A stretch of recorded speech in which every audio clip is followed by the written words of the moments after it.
임펄스 왜곡인데요. 임펄스 왜곡이라는 것들은 사실은 나오면 안 되는 소리죠.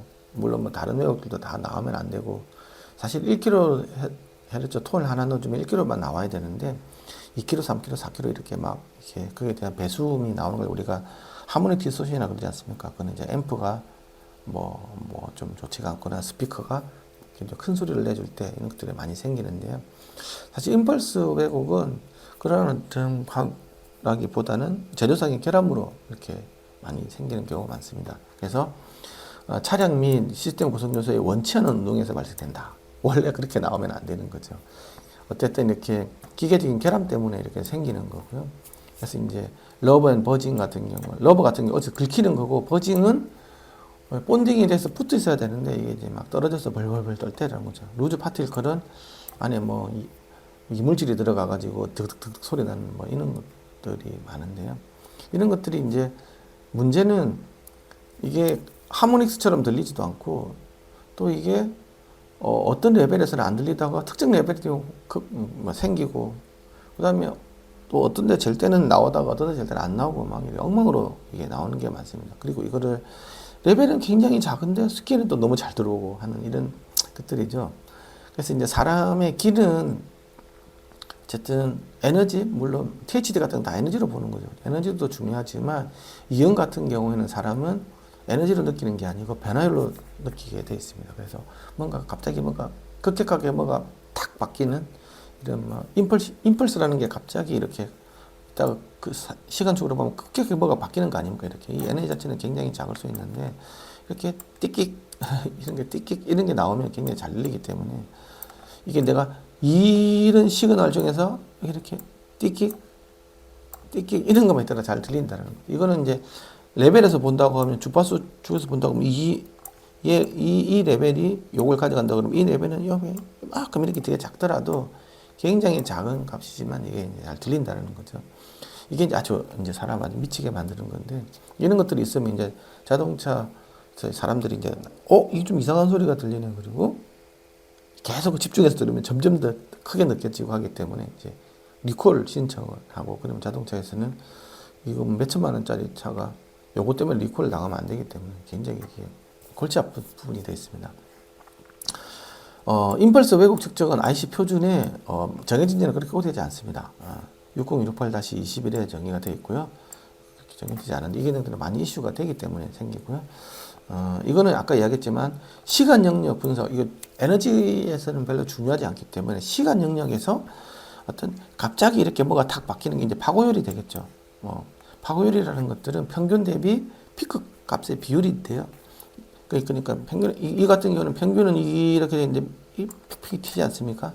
이제 이런 것들에 대한 피크 값의 비율로 해가지고 일반적으로 많이 느낀다. 그래서 임펄스적인 구조가 돼야 되겠죠.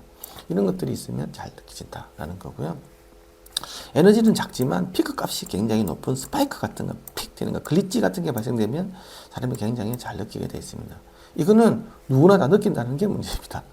이거는 하모닉스 같은 경우에는 악기도 하모닉스 성분들이 있기 때문에 이게 악기 소리인가? 음악적으로 들리는 거 있는데 이 이음은 그냥 나쁜 소리로 이렇게 누구나 다 알 수 있는 겁니다. 그래서 인지에 큰 영향을 미친다.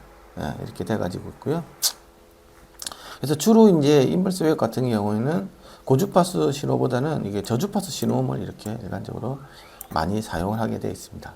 그래서 나중에 알겠지만 이렇게 저주파수를 넣어줘서 이렇게 실제로 어떤 기계적인 장치, 그게 스피커든 다른 부분이든 여기를 시켜주면 이제 이거에 대해서 발생되는 다양한 이렇게 이음들을 우리가 평가를 할 수 있게 되어 있습니다. 임펄스 왜곡을 저는 신호음인데요. 로그 사인 수입을 사용했습니다. 욱 하고 되어 있고요. 마이너스 12dB 패스로 이렇게 돼가지고 있고요. 그래서 알겠지만 17Hz에서부터 1400Hz까지 이렇게 저주파수를 위주로 이렇게 보게 되어 있습니다. 3분의 옥타브당 한 0.25초, 총 길이는 5초 정도. 그러면 이렇게 올라가는 5초짜리 방향이고요.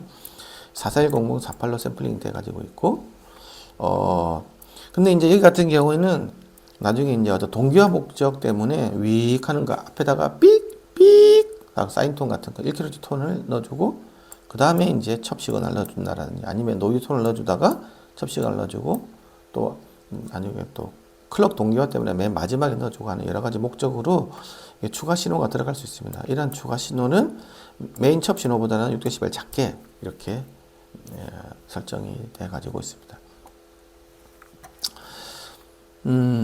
절차인데요. 이 재생 레벨은 주파수 응답 측정과 기본적으로는 동일하고요. 로그 첩을 사용한다는 게 장점이고.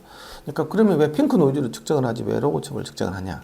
로그 첩이라는 게 위 이렇게 바뀌는데 이게 거기서 뭔가 조금 작은 이게 위 이렇게 가는데 여기서 딱 끼고 이런 것들이 굉장히 잘 듣습니다. 그래서 뭐 스피커를 만들 때 아니면 우리가 대부분 스피커 만드는 생산 공장 가보면 윅윅윅 하면서 맨 마지막에 이제 그 이음 검수를 할 수 있는데요.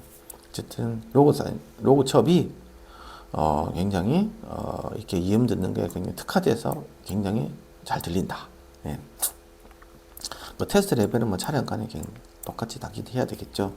청취 레벨은 80dB를 기본으로 하고요. 10dB 단위로 높여가면서 맨 마지막에는 최대 볼륨에서 이렇게 측정하려 되어 있습니다. 그러면 임펄스 왜곡을 어떻게 보냐? 이거는 좀 신호 처리를 약간 해줘야 됩니다. 그래서 일단은 각 마이크로폰마다 개별적인 분석에 들어가고요. 순간 주파수의 10배 트래킹 고육 효과를 쓴다고 되는데 이게 무슨 내용이냐고 하면 내가 요렇게 현재 이렇게 입력이 되어 있는데 나중에 녹음된 게 이렇게 끼지 않습니까? 그럼 이건 훨씬 더 급격하게 바뀌는 거죠. 이 급격하게 바뀌는 것들은 나중에 실제로 주파수 분석을 해보면 굉장히 작지만 저기 위에 있잖아요. 이렇게 있게 됩니다. 이게 보통 일자 보면 10차 이상에서 이렇게 에너지가 있거든요. 이 10차 이상에서 에너지 있다는 말은 이런 이음이 껴 있다고 볼 수가 있습니다. 그래서 10차 이상에서 이렇게 하이패스 필터링을 해서 요 부분이 에너지가 얼마 있느냐. 그걸 보는 게 바로 10배 이상의 트래킹 고혈배차다. 그러면 내가 어떻게 했냐? 그러면 내가 지금 1kHz 준다. 그러면 10kHz 이상만 이렇게 분석을 하게 되겠죠. 그래서 거기에 대한 주파수 성분을 이렇게 분석을 하게 되어 있고요. 이것도 이제 데시벨 단위로 이렇게 표시하게 돼 가지고 있고 6개 마이크로폰 어레이에서 나온 그러면 그 값들의 6개 마이크로폰에서 이제 값들의 그 중에서 제일 크게 뜨는 값 최대값을 보게 되어 있습니다. 그리고 이 10차 이상의 이 값에 대한 에너지에 대한 평균값을 RMS 값으로 보고 이게 대한 피크 값도 있겠죠. 이제 피크 값 이렇게 두 가지로 보게 됐습니다. 그래서 평균값 대비 피크 값이 얼마냐에 따라서 이게 크레스트 팩터를 이렇게 정해지게 되어 있습니다. 그래서 10차 그래서 이걸 갖다가 하이어 오더 고차의 하이어 오더의 하모닉 디스토션을 본다고 해서 HOHD라고 이렇게 약자로 이렇게 많이 이야기 됐습니다. 보통 이게 20차 이상이 보면 더 이렇게 더 정확하게 볼 수 있는데 우리가 샘플링을 지금 아까 48kg 샘플링밖에 안 하기 때문에 이 고주파수는 볼 수가 없겠죠. 10kg를 준다 그러면 10차 이상이 되면 100kg가 나오기 때문에 그래서 아까 1kg 이상 못 재는 거죠. 1kg 본다고 하면 10차 이상이라고 하면 10kg가 되기 때문에 10kg 이상 보면 1차, 2차 정도 10kg, 20kg 정도 부분에 나오면 그것밖에 안 보는 거죠. 그래서 이렇게 저주파수에서 이렇게 하게 되고 사실 더 자세하게 보려고 하면 훨씬 더 세밀한 어떤 좀 샘플 레이스를 훨씬 더 많이 올리고 보면 더 세세하게 볼 수 있는데 이제 사실 그러면 그 위가 의미가 있느냐 하는 부분들이고 어쨌든 사람이 못 듣는 대역에서 나오는 에너지가 그런 부분도 있고 또 물리 얘기를 많이 원인을 진짜 보고 싶다고 한다고 하면 샘플 레이스물 96kg나 192kg 샘플 레이스가 지원이 되는 AD 컨버터라든지 그다음에 실은 DSP를 사용을 해서 측정을 하면 좀 더 정확하게 볼 수는 있습니다. 근데 일반적으로는 48 정도 샘플링을 해서 20kg까지 정도로 이렇게 보는 걸 국제 표준에서는 그렇게 권고가 되어 있더라고요. 그럼 이거를 또 어떻게 해석할 건가라는 부분인데요. 아까 했죠. 피크하고 RMS에 대한 걸 갖다가 우리가 RMS는 이렇게 작은데 피크가 굉장히 크다. 하이오더에서요. 예를 들면 10kg 이상이 되겠죠. 10차 이상이 되는. 그래서 거기서 크다고 하면 이제 그런 것들이 이제 임펄스 왜곡의 결함 정도를 이렇게 볼 수가 있습니다. 그러니까 이제 이게 두 가지인데요. 하이어드 하모닉스 에너지 자체가 크더라도 문제가 있는 거죠. 두 번째는 그 크레스트 팩터가 크더라도 문제가 있습니다. 두 개가 다 크다. 그러면 그거는 굉장히 높은 확률로 문제가 있는 거죠. 그래서 실제로는 이거 피크만 가지고 보는 것들은 좀 위험할 수도 있습니다. 소위 말해서 외부 노이즈가 만약에 들어와 가지고 이거 왜 뭐 이렇게 만약에 그 임펄시브 왜곡을 재려면 굉장히 조용한 데서 해야 된다. 무향실 같은 데서. 안 그래서 외부의 소음이 든다 그러면 그 외부 소음이 이제 임펄시브 왜곡으로 나타내는 굉장히 큰 오류가 발생될 수 있습니다. 그래서 그런 오류를 죽이기 위해서는 피크하고 아까 RMS를 동시에 보는 이렇게 크레스트 팩터인 파고율도 같이 보게 되어 있습니다. 그래서 이 두 개를 동시에 다 크네? 그러면 이제 임펄스 왜곡이 있구나 이렇게 우리가 생각을 할 수가 있겠죠. 그래서 그 크레스트 팩터 같은 경우는 12dB 이상 돼 있는데요. 14dB 이상 나온다고 하면 이제 이거는 좀 문제가 있구나 이렇게 알 수가 있고요. 그리고 아까 피크 레벨도 얼마 정도 들어있는지 1% 이상 내가 지금 재고 있는 1% 이상이 나온다고 하면 하이어드 하모닉스에서 1% 이상이라고 하면 굉장히 크게 들어오는 거거든요. 예, 그런 부분들이 이제 있기 때문에 그렇게 우리가 되어 있는데 이게 그러면 반드시 14가 돼야 되는 건지 아까 1%가 진짜 그게 그 스레시홀드가 우리가 임펄스 왜곡을 느끼는 이거는 주관적인 인지하고 이제 100% 일치되는 건지 사실 그건 아닙니다. 청각이나 지각적인 특성 척도는 아니지만 경향상 우리가 관리 기준으로서는 이 정도 이상은 나오면 안 될 정도 정해줄 수도 있습니다. 왜냐하면 우리는 자동차 같은 경우는 아까도 이야기했지만 그럼 이런 위험이 발생되면 안 되기 때문에 사전적으로 이렇게 보호할 필요가 있는 거죠. 그래서 좀 더 강력하게 볼 필요가 있습니다. 그래서 아까 운전자 위치에서 아까 각각의 테스트 레벨 간의 임펄스 왜곡을 측정을 합니다. 이 예를 보여주는 건데요. 60dB에서 측정을 한 게 파란색으로 이렇게 보여주고요. 그 다음에 80dB를 재인 게 이렇게 녹색으로 보여주고 있습니다. 얘가 이제 아까 60dB에 쟀을 때의 하이오더 임펄시브 디스토션의 어떤 피크 값이고요. 피크 값인데 이게 될 때 얘가 보통 20dB 정도 수준으로 되어 있죠. 20dB는 거의 노이즈 플로우로 들어가기 때문에 이거는 이제 거의 왜곡이 없다고 이렇게 볼 수가 있고요. 두 번째는 80dB 이렇게 재는데 여기 보면 이제 이렇게 다시 커지게 돼 있죠. 그런데 이 커지는 건데 요 사이의 간격이 40dB보다 더 차이가 크다. 이 간격이 더 크다고 하면 이 비해서 이거는 1% 이하로 들어오는 건데요.